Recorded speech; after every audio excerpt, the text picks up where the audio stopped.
over to Creole.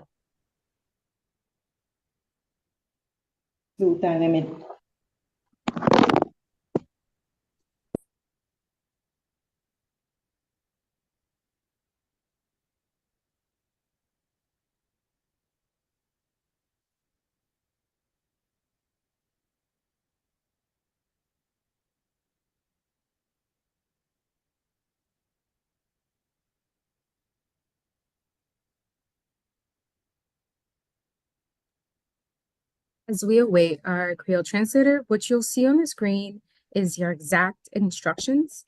Then we'll transfer, you will look for the globe icon, and you will then select Creole. I believe our Creole translator is here now. Sou ta remetande en créole haïtien, n'a dit tant pris peser sous globe terrestre là et choisi créole haïtien. Sou ta remetande en créole haïtien, cliquez sur globe terrestre là et puis vous choisissez créole haïtien pour tendre en créole haïtien. Sou vous tendez sous téléphone intelligent, n'a dit tant pris cliquez sur trois petits points qui dit plus, moi et puis vous choisissez créole haïtien et vous cliquez en haut à droite done pour capable assurer que vous êtes dans le canal haïtien. Merci, over.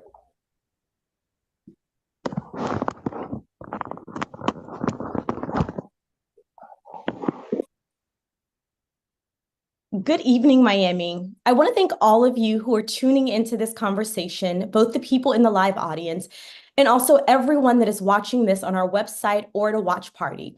In fact, I want to give a big shout out to everyone at the United Way Watch Party, which is being held in partnership with Engage Miami and the League of Women Voters of Miami-Dade. We see you. So each of you that are here with us today are the best kind of civically engaged locals. You care about Miami, you understand the power of local elections, you choose to be informed and engage, and this year, Miami will feel your presence. Local elections have huge consequences, and sometimes they are decided by less than 100 votes. That's probably less than the students in your graduating class, so your being here really matters. My name is Nikisha Williams, and I'm the Vice President of Collective Impact at the Miami Foundation. At our foundation, we envision a greater Miami where everyone thrives. Having great elected leaders is a big part of that.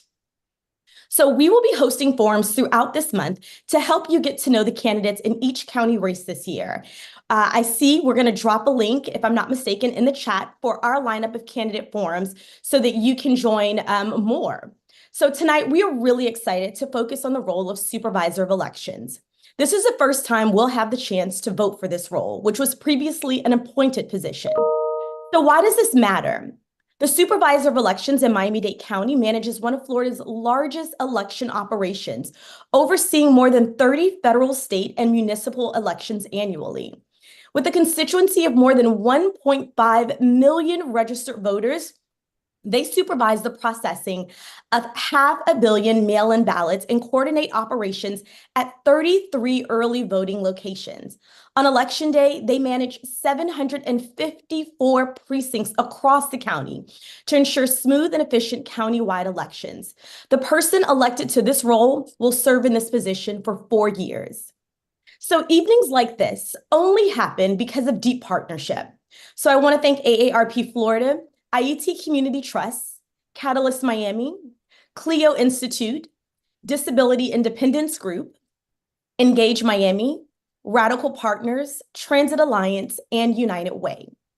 Before passing the floor to our moderator, I would like to remind our viewers that tonight's conversation is not a debate. It is a forum. We're here to hear our candidates' ideas and uplift their leadership. We are not here to cut anyone down. We are here to model the best of what politics can be. It is now my pleasure to introduce this evening's moderator, Liz Rebecca Alarcon, founder of Pulso. Hola, bienvenue, and welcome everyone. I'm Ms. Rebecca Alarcon, and as a deep lover of this county and deep devotee of democracy, I am especially delighted to be moderating this particular forum tonight.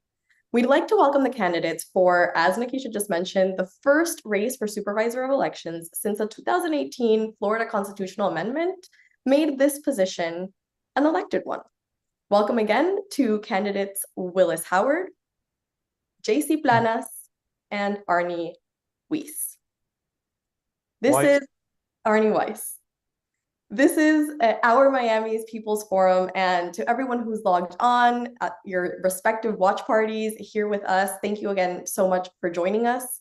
Our goal is to help you cast your votes and have the most thorough understanding of where these candidates stand on the position that they are running for and the issues that matter to them. Some of the questions that I will be asking you all have been fielded from our nonprofit partners, which Nikisha mentioned. Some of them were drafted by me, and others, of course, will be asked by our audience here in the chat. And I am just so excited to get us started. So before we do, just a few more things. We, of course, have ground rules to make sure that our discussion runs smoothly and fairly. And so I'm going to go through those now. Please go ahead and take note. Number one, we want to make sure that we are creating a space where we are inclusive of all viewpoints. As you've heard, tonight is a forum and not a debate. And so we urge all candidates to make sure that we are extending our respect to each other. There will be no room here for personal attacks, insults of any form, or any sort of disrespectful behavior as we engage in this civic discourse. Number two, the speaking order has been predetermined, and we will be hearing from all of the candidates in alphabetical order.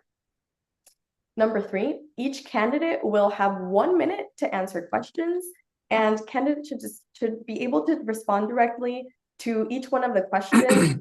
If there is a rebuttal needed by any chance, we will give 30 seconds for that, but the hope is that during this conversation, candidates will be able to respond directly to the questions asked. We've provided a timer, so you all will see that timer displayed here throughout our forum. Number four, candidates will please wait their turn to speak. Interruption of others will not be allowed. And number five, the moderator, that's me here, will have the right to mute if the candidate will be exceeding their time or violating any of these very straightforward rules that we've just mentioned now. I'll open it back up to you all for any questions. Okay, so if we are all aligned, we will go ahead and begin. Candidate Howard, Candidate Planas, and Candidate Weiss, you can go ahead and turn on your cameras.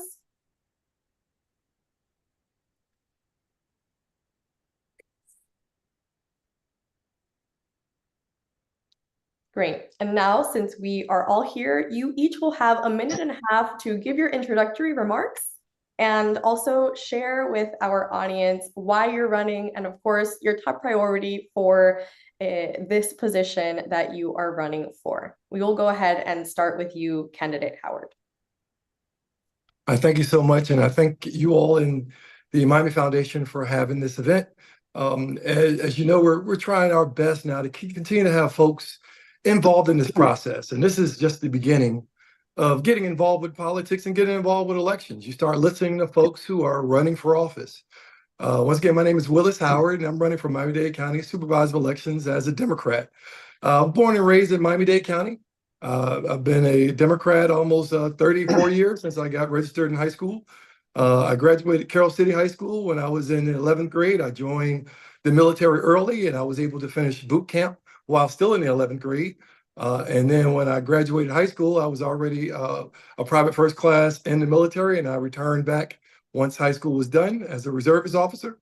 And then I went on to Florida Memorial College, where I pursued a degree in political science and a degree also in public administration. Graduated cum laude from there. Took a job from there with the Democratic Party as a political strategist. And I started working with Lane Bloom on the beach, and that was my first real get my feet wet with campaigns. I've been doing government and campaigns for almost 24 years. I've been chief of staff of City of North Miami Beach. Over there, we had prepared budgets. We had over $150 million budget. We oversaw 11 departments and had about 500 employees and helped out with the negotiations from the unions. The reason why Thank you, Candidate Howard. Candidate Planas, on to you. Thank you very much. Thank you to the Miami Foundation for hosting this. And thank you for everybody that's watching This is an important position. This is going to be the first time since the 1950s that we elect a supervisor of elections in Miami-Dade County. I've been involved with politics and elections since I was 8 years old in 1978. And my parents took my brother and I all over the state of Florida, campaigning for a then little-known state senator from Miami Lakes named Bob Graham. For the last 12 years, I've been an ethics and elections attorney. When I got elected to the legislature in 2002, my opponent didn't like it that I had beaten him and he sued, and I learned election law. I did several election cases when I was in the legislature, but when I termed out, my election law practice began. And this led to one of the greatest joys of my life, which is teaching election law and state and local government law at St. Thomas University. And in the past 4 years, I've started teaching undergrads.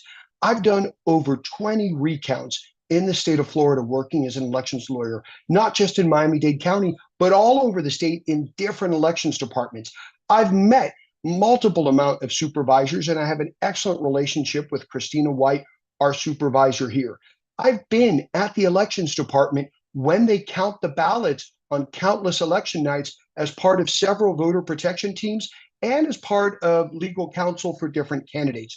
We need 4 major things in this office. We need transparency, efficiency, speed, and accuracy. Number 1, communication and transparency. We're going to go out to the people, and we're going to have the latest technology. Thank you, Candidate Planas. I want to remind the candidates that you have your timer up at the top right corner. I know the time is short and you have so much to say. I'm glad we're in confianza, and you all will take it personally when we'll meet you as we continue the conversation. All right, Candidate Weiss, you have the floor. Thank you very much, everyone. So I got into this race because I felt that we needed to have someone who was supervisor of elections, who had a vision and understanding of how we could improve the department. Unfortunately, while we have very good people working at the department, the infrastructure that they're dealing with is based on a lot of late 20th century architecture. And what we actually need to do is we also need to look at how we're voting. So among the things I want to do is I want us to be able to have precinctless voting on election day so people can vote where they work, not just where they live or where they are on election day. This is also really important because some religious groups can't necessarily vote in the precincts that they're assigned to. We also need to look at how that would prevent targeting and groups from being suppressed. It's a lot harder if that group is now able to vote everywhere in the county instead of just voting in one particular place. This will help with voter turnout and also reduce lines at opening and closing time for polls. We also want to look at how we have early voting hours on the weekend and see if we can't shift them to a later time slot. This will allow Orthodox Jewish community to vote after sundown on Saturdays. It'll also allow for those who do souls to the polls, if they don't go to church first thing in the morning, to get to church later, to the polls later in the day. And we're not exactly a 7 a.m. or 8 a.m. City, so having that extra time would also be beneficial for our poll workers. ArnieWeiss.com is my website. I have a full plan where I explain everything about me and what I'm doing. I guess I have extra time or no? Thank you to all 3 of you for your opening statements. Now we're going to go on to the first question. What measures will you implement, if elected, to ensure future elections from early voting to election day run safely and smoothly for your future staff, for poll workers, and for voters? Candidate Howard, I'll pass it to you. I've been recently brought into the Federal Bureau of Investigations as a citizen ambassador. For folks who don't know, the FBI is one of the major departments that oversees elections and oversees the transparency of election season and the efficiency of elections departments from Seattle to Key West. Just having these extra eyes hopefully will bring some some needed attention and just a feel of comfort about there are more folks watching this process and make sure it's done fairly. We do have to make sure that we continue, and I think the elections department in Miami-Dade County has done an excellent job, administering one of the largest elections departments in the state. They continue to not have problems when it comes down to early voting and election day, and some of those issues that do come up, I think we've quickly remedied them. The legislature is really moving hastily to make laws and change laws so quickly that this department is trying to keep up, and I think what we'll do is continue to watch what they're changing and make sure we keep up with all those laws. Thank you, Candidate Howard. Let's move on to you, Candidate Blanes. I mean, the safety of these workers is paramount. When we look at what happened to Shay Moss in Georgia, I mean, even when I registered to run, I had a lot of people who talked to me about my safety. We're seeing attacks on election workers all over the state of Florida. We're going to work hand in hand with the sheriff's office. I've actually had conversations with most of the sheriff's candidates because they're going to be our partners. They're going to be the ones who are watching the precincts. We have Miami-Dade police now at most of the precincts at the early voting sites, and they are always at the elections department during this time. We're going to make sure the sheriffs keep this. We're going to have a good partnership with them, and we're going to make sure that everyone feels safe and secure when they go and vote. We need to look at all our early voting sites to also make sure that they're in the best secure location. Miami-Dade has been immune to a lot of the threats, but we can't take that for granted. We have to be vigilant to make sure that nothing happens in the future, and maintaining a good partnership with the sheriff's office is going to be key to that. Thank you so much. Candidate Weiss, on to you. Thank you. So we actually have to look at the idea of security in a number of different ways. Obviously, my opponents talked about looking at the individual sites, but we have to go beyond that and make sure that people have confidence in the security, that our elections are being conducted in ways that we're not leaving anything on the table for people to have any doubts. And a lot of that comes from better communications coming from inside the department, access to people to understand the processes a little bit more than what we've been able to do with the existing infrastructure. As it relates to the existing laws that are on the books and working with law enforcement, we also have to always make sure that we strike the delicate balance. We don't want people to feel intimidated by law enforcement presence at the polls, because that still is a delicate matter in a number of communities across South Florida. But when it comes to things like signature verification, we should probably be looking at biometric matching, because it'll, again, increase voter confidence and prevent Ruby Freemans from going through what they went through in Georgia. Thank you so much to all three of you. The next question is a partner question, so you'll see me looking down and reading to do it justice. Federal laws such as the ADA and the Help America Vote Act seek to ensure voters with disabilities have equal access to the ballot, including voting methods that allow them to mark and verify our ballots privately and independently.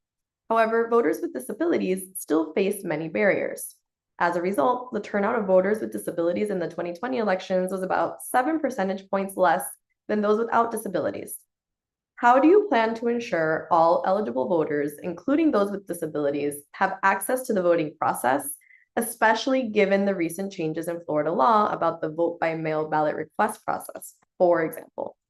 Candidate Howard, I'll pass it to you.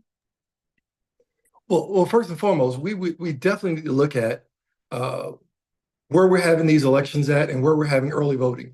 Most of these sites are already at places that are already ADA approved, and we just want to continue to ensure, as Miami continues to build and things that were there before aren't there now, that we always go to places that are ADA approved. There are a lot of things that we already have on the books that allow folks with handicaps or folks with disabilities to be able to vote. I was a poll worker this year, and I went and signed up for that program because I really wanted to see what our employees and what our elections department goes through every day. There is a machine inside of every precinct that you can put on earphones. You sit in front of a screen, and it can interpret different languages to you. We also have that where we can allow folks in wheelchairs and whatnot to come in there as well. We're one of 66 other counties that we can look and see best practices from the other counties and what they use, so we can implement that here in Miami-Dade County as well to ensure everybody has a safe and smooth voting process when they get ready to go down. Thank you, Candidate Howard. Candidate Blanes, you have the floor.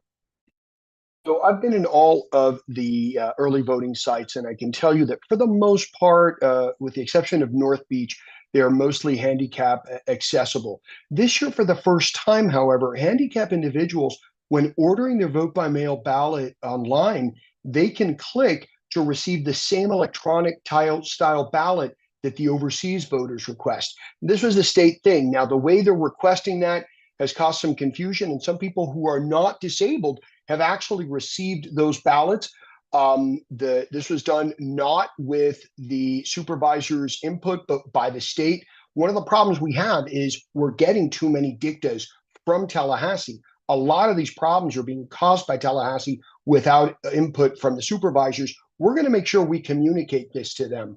We also need to expand the type of places that we use for early voting to make them more handicap accessible. I'd like to see an expansion of the type of place that we have, and that can help.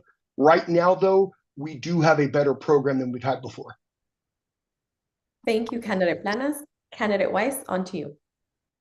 So we have to look at a number of things, including possibly picture ballots for people who have memory issues. JC mentioned the vote by email program. My wife is overseas right now. She actually took part in the overseas version of that. And that's a tremendous improvement that we should probably even look to for VBM more generally. We should not conduct polling in any polling place that presents barriers to entry or usage for any voter. And where those problems exist, they should be a priority for the department. So the first thing that I would say we need to do is we need to listen, right? Rather than just tell people what we can do, we need to listen to where the problems actually exist. A lot of the problems that are coming out, again, as was mentioned here, are problems in technical infrastructure that wasn't set up to continuously be expanded in its scope, and that which we now need to be able to improve. Thank you to the three of you. We're going to move on to the next question. On the same vein, if elected to the role of Supervisor of Elections, and come election time, you receive a notice of claims of irregularities or misconduct of any kind in the election process, how would you handle this in your role? Candidate Howard, on to you. Very, very, very adamant about updating, changing, and moving some of these laws around. And I don't think they're really quite understanding what they're doing in Tallahassee when it relates to voting. I guess they're trying to stop certain folks from voting, but it's starting to make it real convoluted. The legislature has set up step-by-step processes on what you should do when these issues come up.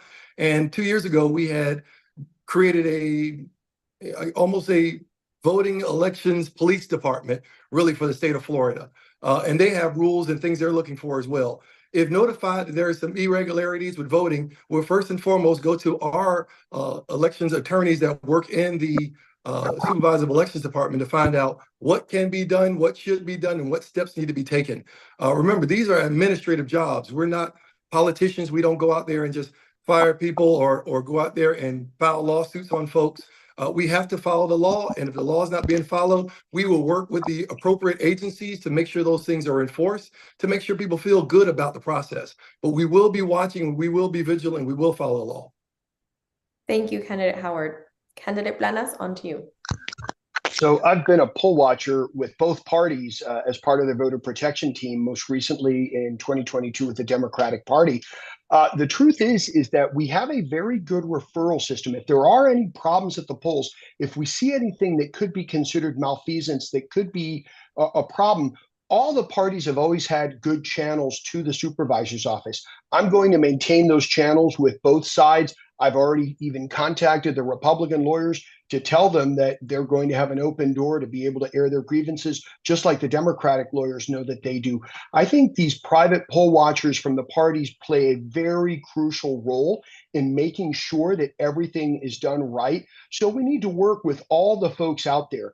The truth is, any sort of allegation, even when allegations were made in 2020, they were all unfounded. The system has actually worked very well for many years. We just have to show folks in the transparent manner how the system works so well. But when we have folks on the field, right now there is an existing roving team that they have, and that will work with us as well. Thank you, Candidate Planas. Candidate Weiss, you have the floor. So election, post-election issues largely have been covered. have a problem right now. We have a candidate on the ballot in a good part of the northern part of the county who's ineligible to be on the ballot.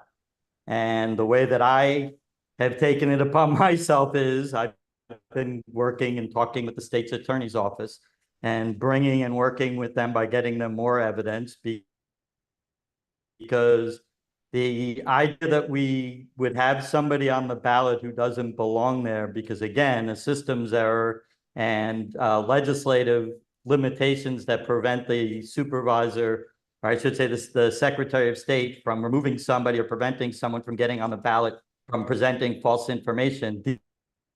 These are actual problems that exist today. So I would say my track record is when I find out about it, I jump on it and I take care of it right away.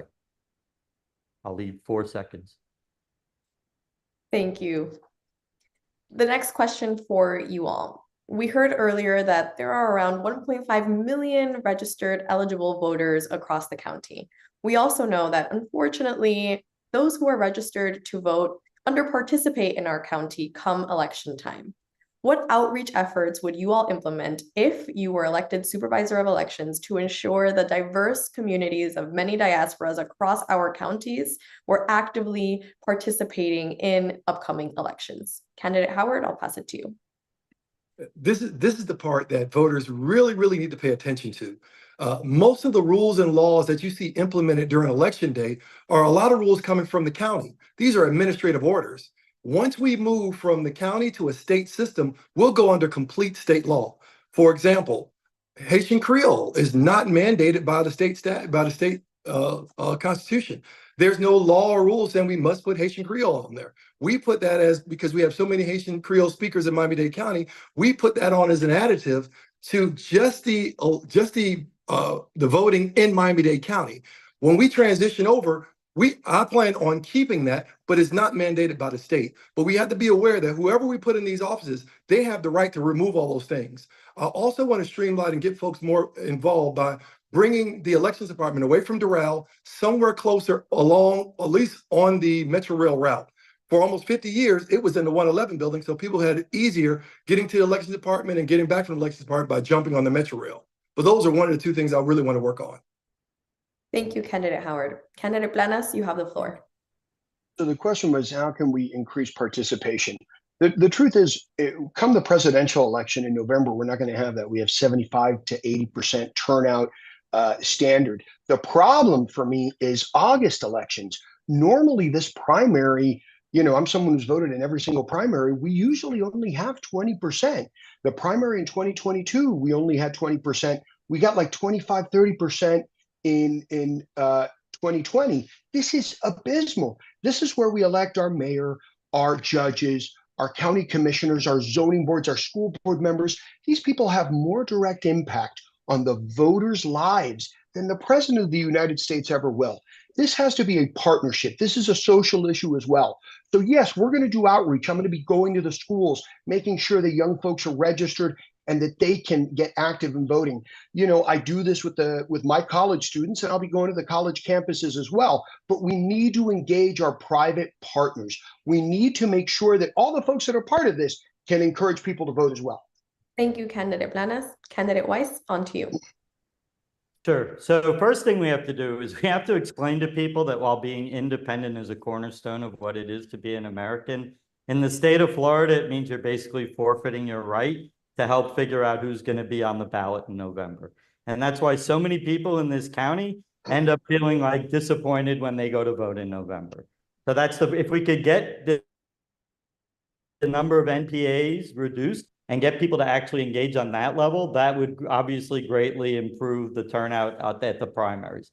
Another thing we have to do, we have to get into the schools and start recruiting younger people to be poll workers, younger people who have an interest in election and election law. Because if we bring those people in as poll workers, then they can also help us with more technically demanding, physically demanding poll work that we're having problems with the older workers that we have being able to do. But in order to do that, we also need to move poll worker training and not spend the money we spend on renting a facility, but instead have it in enough places around the county so people can get engaged because they want to be engaged. Candidate Weiss. The next question for you all. across our county and even in the civic engagement space, we can't ignore the role that technology has really in every facet of what we do. If you were elected to this role, what would be one technological innovation, advancement, tool, something that you would want to bring to update how we run elections in our county? Candidate Howard, I'll pass it to you. The Broward County Supervisor of Elections over the last 2 years has implemented a couple of things. One is they have a text message system when they can verify certain things and verify that it's you on the other side of the line and you're asking questions and make sure they're talking to the right person. We have to be very, very careful when it comes down to just more technological advances when it comes down to elections, because there are people all over Earth that are sitting around with a hoodie on, sitting in front of a laptop, trying to break into any elections department that we see. So there's a good thing about getting into technology, but there's also a dark side of getting in more into technology. I think that we can use the things that are in place now and look for the best performance measures or the best practices along the rest of the county or rest of the state and see what the other 66 have already done, have battle tested what worked and what didn't work. Remember, we'll be the newest supervisor of elections in the state. The other 66 have been around almost 60 or 70 years. So we want to tread carefully because we want to make sure we don't violate the state law or violate any other things for other people. Thank you, Candidate Howard. Candidate Planas, the floor is yours. So most of the technology is approved things from the Secretary of State in Tallahassee. I think one of the problems is they're limiting too much. There are different vendors for ballot counting machines. Miami-Dade's always been at the forefront. In fact, in 2018, Broward could not complete their recount because they didn't have the latest counting machines that Miami-Dade had to lend them. We need to make sure we always have the latest machines, but we also need to work with Tallahassee to make sure they're approving the latest things. The truth is that one of the problems is this is vendor driven and lobbyist driven, and that's the worst way to do technological advances because it's driven by lobbyists in Tallahassee. So we need to find ways that we can work with other companies that aren't going to be lobbyist driven. The other issue we need to do is make sure that we are visiting all of these conferences nationally to see the latest technology. This year with the vote by mail for the overseas and military ballots, this is new technology that came up. So that's a good thing right there. Thank you, Candidate Planas. Candidate Weiss, you have the floor. Am I unmuted? Muted? Okay. Thank you. So what we can actually get into on the back end of the department is migrating over to a blockchain-based database instead of using what we use now, which is a very limited in its scope. On top of that, we could look at, as I mentioned, move away from signature verification, which is extremely unreliable and also very costly compared to what we could be doing with biometric information such as photographs.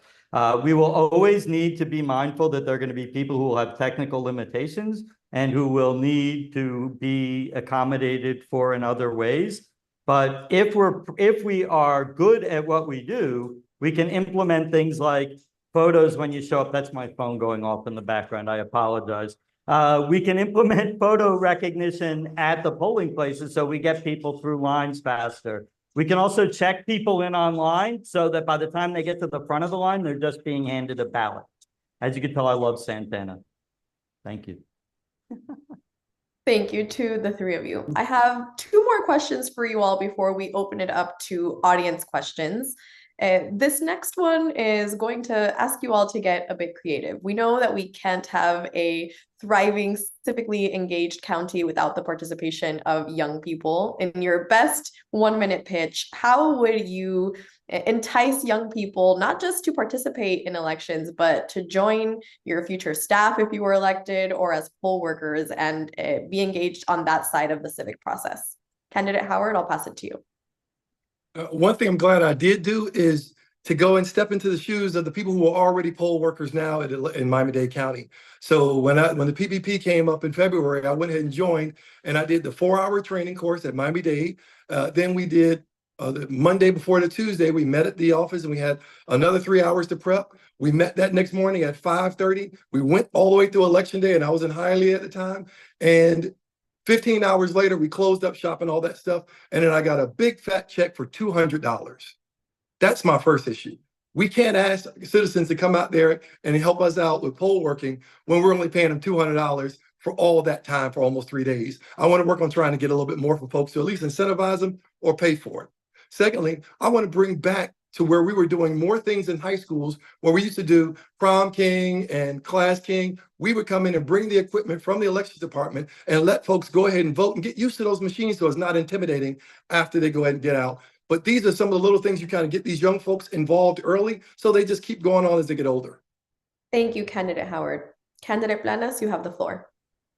Well, for one thing, for sure, I'm not going to stop teaching. When I taught election law, I take my students to go vote just so they can learn the process. These are habits that they continue. My law students still tell me they go and vote and they remember when I took them to early voting. This year, my undergrad students, 2 of the students actually worked in the elections in the presidential preference primary. One of my top students in undergrads is now working on my campaign, and he's never going to miss an election. By going into the classrooms, I'm going to keep teaching and I'm going to keep recruiting kids to go and vote. But by going into the classrooms and showing them the importance of democracy, the fact that the laws that are being passed affect them disproportionately, climate change, everything having to do with insurance, the cost of living, by showing them this, they will get engaged. It's not going to be overnight. It's not going to be a magic bullet, but I'm never going to stop engaging our young people. Thank you, Candidate Blanes. Candidate Weiss, you have the floor. Moved my camera a little bit. Sorry about that. Look, what I mentioned before about having to get in and expand the reach of our poll working program. We also need to, like I said, we have a lot of technical limitations at the department that we can't get around because of state limitation. The state limits what is used for them to get information coming in, but there are tools that we can make that would make it easier for candidates to be able to submit data, that would make it easier for people to request data, that would not be sensitive to for users to use, but would grant students the opportunity to help us develop solutions that we could then bring forward and show to the state and say, look, we've got this new tool. It meets the state's requirements. We're doing it open source. We've already talked to them. My campaign, we've already talked about the fact that we're allowed to develop anything we want that pushes the data into the system. It just has to be their flavor. Thank you, Candidate Weiss. Final question from me for you all before I head into the chat and the Q&A box is the following. What do you see as the biggest challenge this role faces, and why are you the appropriate candidate to face that challenge were you to be elected? Candidate Howard, I'll pass it to you.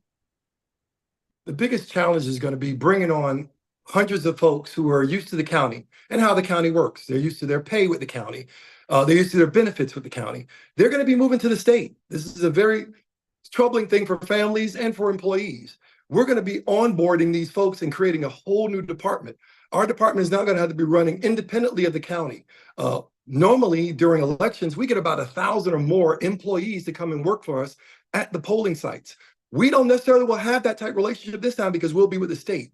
I think that's going to be the biggest challenge, is just onboarding all these new folks, getting our feet wet, getting our administration right, building up a department that's self-sustaining and still will fulfill these elections, give people the confidence that they have in this election department. I am also going to try and streamline our voting process.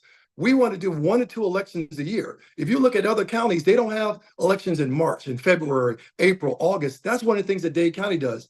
I want to bring it down to 2 days a year that we all know so people aren't confused. Thank you, Candidate Howard. Candidate Blanes, the floor is yours. Listen, the most important thing, and what Willa said is correct, a lot of these employees are scared. They're not going to become part of the state. It's actually going to be its own entity. But I've met with both Christina White and the staff. I've asked Christina White to stay. She and I have actually become very good friends through all my years of working on these elections. I bring my experience of being there every time they count ballots, being there in all the recounts.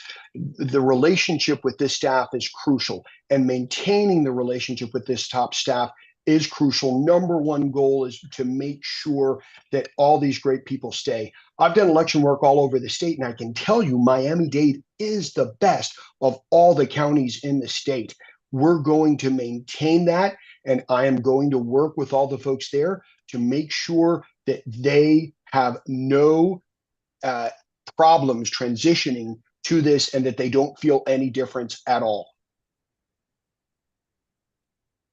Thank you, Candidate Blanes. Candidate Weiss, you have the floor.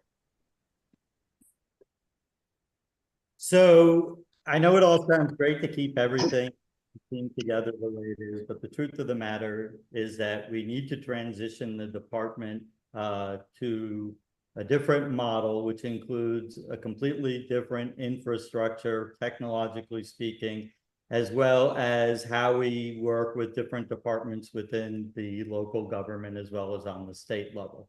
And that requires somebody who actually can sit down with people and explain what we need and not just have explained to them what they have to take.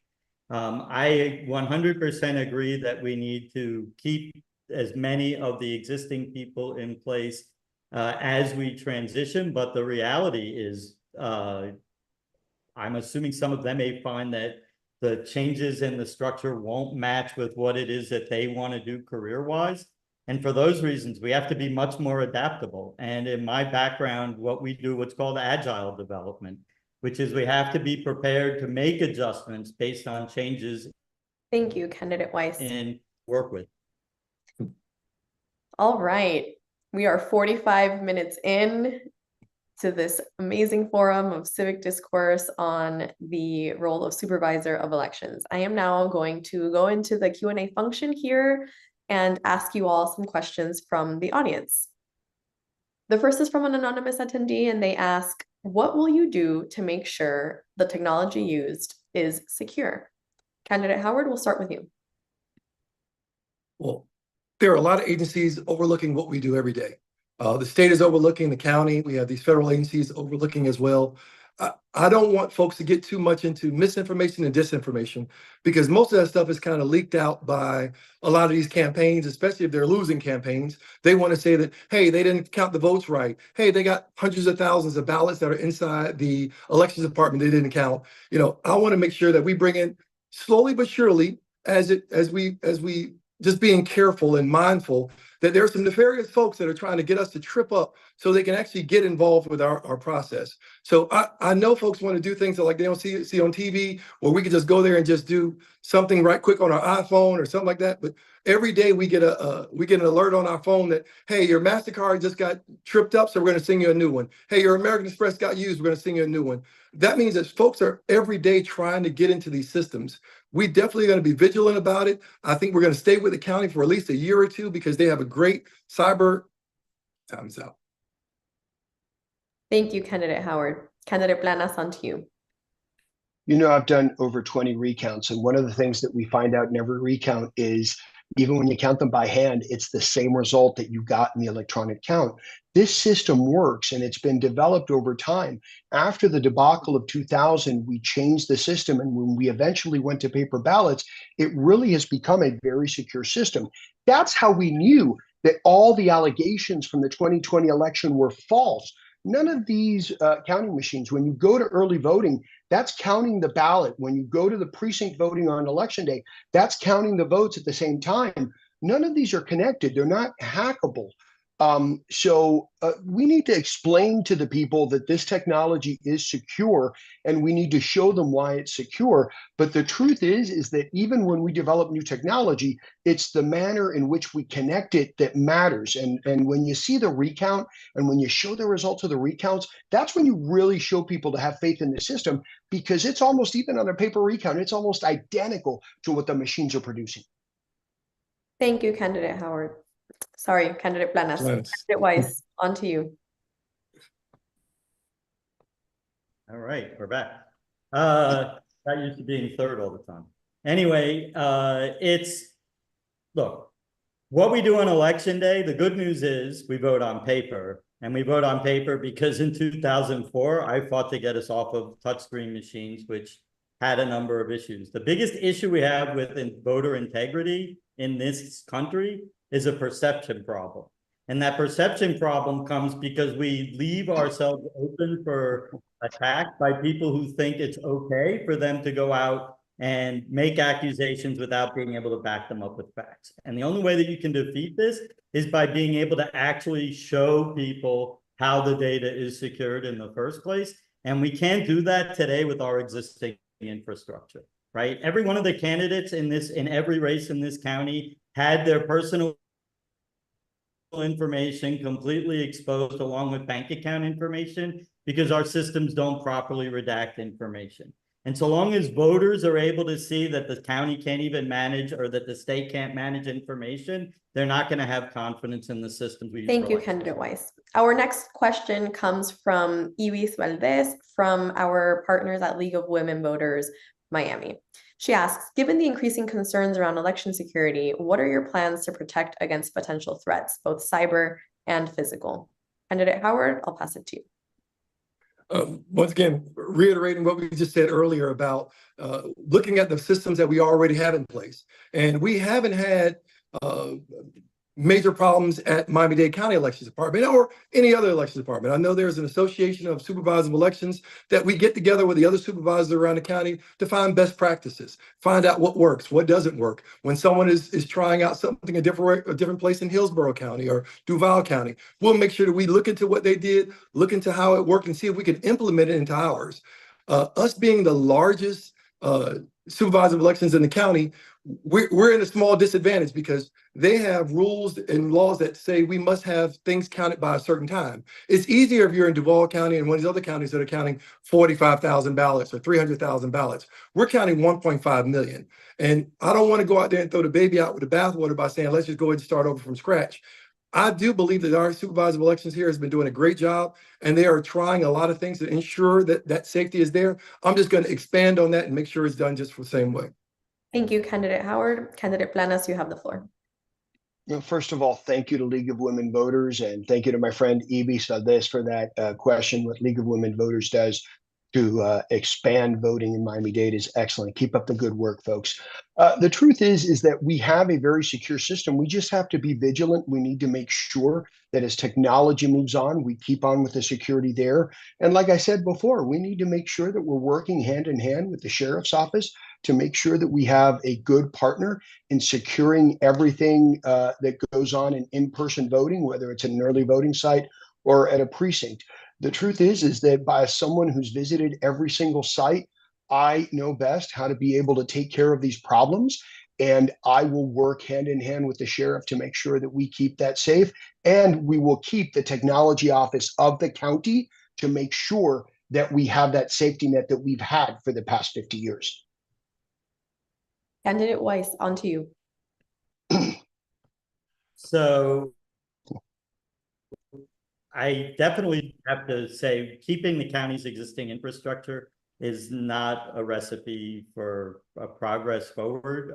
It literally would put us in a situation where we become a customer instead of product owner for the services that we have for the department. And so if we're gonna improve election security, this goes back to what I was saying earlier. We have to look at not just how do we make it safe at the polling places, but how do we make it so that people don't feel the need to show up and question what's going on at the polling places in the first place.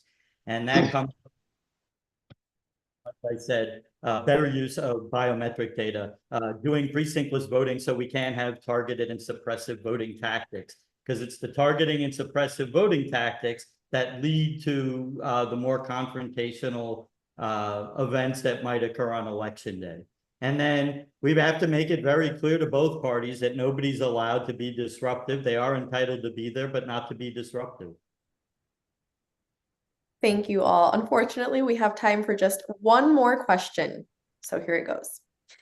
Faisal Gaitan from Engage Florida asks, are there any ideas or plans to help felons realize they have their rights restored? And how do you plan on reaching out to those potential voters? Candidate Howard, you have the floor. Well, we're going to definitely put the blame on this Republican-controlled legislature. In their haste to try and get people off and not put people on, they've made a lot of rules and a lot of laws that just don't really make any sense. And we kind of saw that debacle about 2 years ago when they arrested 22 people and had to basically let them go by them issuing out their own voter registration card, tell them in their polling site, them going to vote, and then going to just pick them up in some grand fashion. And we know that was really just for voter suppression and to make folks feel like, you know what, if we're not really sure, maybe I'll skip this vote but for now. We want to make sure that we ensure voters of the process and the laws, and make sure we work with our partners out there that are helping folks get their rights restored, to make sure they have everything they need taken care of on that side, on the legal side, that when they do come in, they're ready, they're confirmed, and it's established that they're allowed to vote. There's even a small thing now that one of the supervisors told me that if you're a convicted felon in New York and you come to Florida, you can still vote, which is crazy. On to you, Candidate Blanes. Shout out to our public defender, Carlos Martinez, and to our state attorney, Catherine Fernandez-Rundle, because they've actually worked together on this issue. They want to make sure that when the legislature put this hurdle that they couldn't register to vote until all the sentence was completed, that both the state attorneys and public defenders were working with these folks to make sure that their sentences were, closed, and that they knew that they could register to vote with confidence. We do have to work with the judiciary still. We need to make sure that judges are not imposing overly excessive restitution, because that can block someone's reinstatement of their voting rights. We need to also work with private partners. There are great organizations that have actually gone out to pay the leftover fees for some of these folks so they can then get everything clear and register to vote. This has to be a complete partnership between several entities to undo what the legislature did to try to screw up the constitutional amendment that Desmond Meade got passed. But if by working all of us together, we can do much better job. Candidate Weiss, you'll close us out. Yep. So this is actually a technology problem as much as it is a legislative problem. What we've actually managed to do is we haven't built a system that allows anybody who's trying to get their voting rights back the ability to actually figure out what it is that they owe and to who. We basically send them rushing at the doors of every agency and say, go back to them and figure out what it is. And this creates an incredible bottleneck at the agencies, who then have thousands of cases where they're trying to get back to people and say, you owe this, no, you owe that. As supervisor of elections, it's our job to do whatever we have to do to make sure that we're qualifying every single eligible voter in the state. And so as supervisor, my plan is to get together with the departments that have this data, figure out what APIs and what database we need to pick, and then build a front end that lets people go in, find out what they owe. And if there are organizations out there that want to help people clear those fines out, that'll make it that much easier for them to do it. Thank you all. We are nearing the end, and so it is now time for closing remarks. You will each have 1.5 minutes for your closing statements. Candidate Howard, you have the floor. Thank you again, and I appreciate you all having this open candidate forum for folks to learn more about who we are and who I am. I am not a politician. I am a public administrator. Like I said, I've been born and raised in this county. I'm a product of this county. I have some great innovative things I want to do with the county. I know I spoke to Christina White back in November of last year, and I asked her would she stay on if I was elected, and she had agreed. And I asked her would her staff also stay on. And I had a chance to sit down with her staff, go through the budget, which was very, very important, because I do believe that if the employees are happy and employees feel good about their transition, they would help us grow this department to the greatest supervisor of elections department in the country, not just the state. You know, my ultimate goal at the end of the day, especially after my first year, is to have 90% or 95% involvement in elections.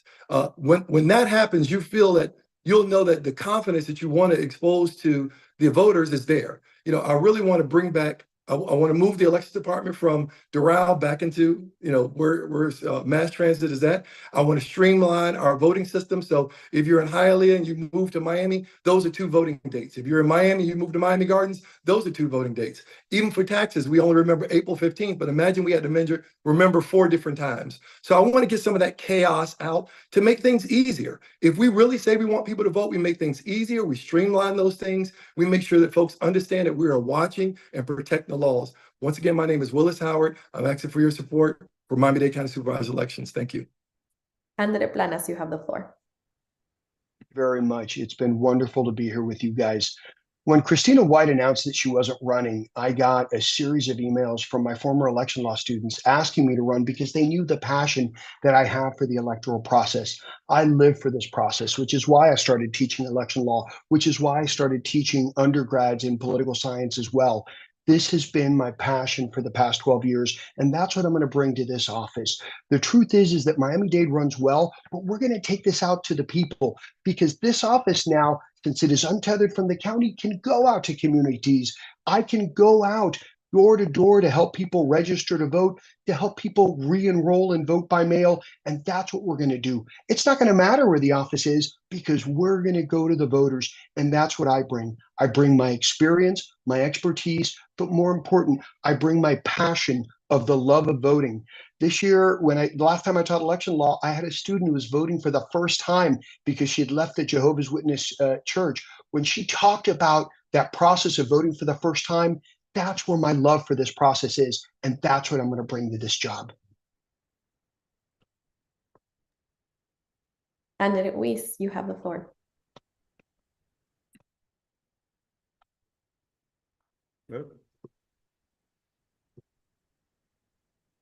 That's what I get for working off the timer, JC. You finished a few seconds early. Sorry about that. Thank you everyone for your time tonight. It really is wonderful. The most important thing about this year's election is that every single voter, especially people who come to panels like this, do your homework. Find out what the people you just listened to and in other races, what they stand for, what they actually believe in, and what they can actually do based on what they've accomplished in their lives. Right? I've actually got a performance and a track record of going in and building very difficult and complicated systems for everything for government agencies to international agencies to entertainment properties across the globe. I've also built and set up complex facilities for sporting events, news events, and everything in between. That's what we need in this department. We don't need people who have a stationary idea of what we can get done. We need somebody who's going to actually bring possible. And that's what I'm trying to bring. We need precinctless voting. We need to make it easier for voters to get to the polls in this county on election day, because many people in the south part of the county leave before 7 a.m. and get home after 7 a.m. We need to accommodate Orthodox Jewish voters who can't vote until after sundown on Saturdays, and people who do souls to the polls on Sundays. We need to have a back end that isn't going to be leaking data like a sieve and is going to give people the confidence that we do have the best election system in the world. I thank you, Arnie Weiss, number 72 on your ballot, but your #1 choice for Miami-Dade Supervisor. Thank you so much, Candidate Howard, Candidate Planas, Candidate Weiss, for fully engaging in this process, for modeling civic discourse, and for sharing your views with the people where they get to hear where you stand. This has concluded our virtual candidate forum for the upcoming primary elections for Supervisor of Elections here in Miami-Dade County. I want to extend my sincerest gratitude again to you all for participating, to our audience here at your respective watch parties from wherever you're watching, for engaging, for asking more questions that we could answer. There's no better sign than being civically engaged than when you care about the topic and you're fully using your voice in every space. Remember to exercise your right to vote. Again, in these upcoming primary elections, your vote is what's going to shape the future of this county. Thank you again for joining us. Stay informed, stay engaged, and to make sure that you are up to date with all of the upcoming forums, please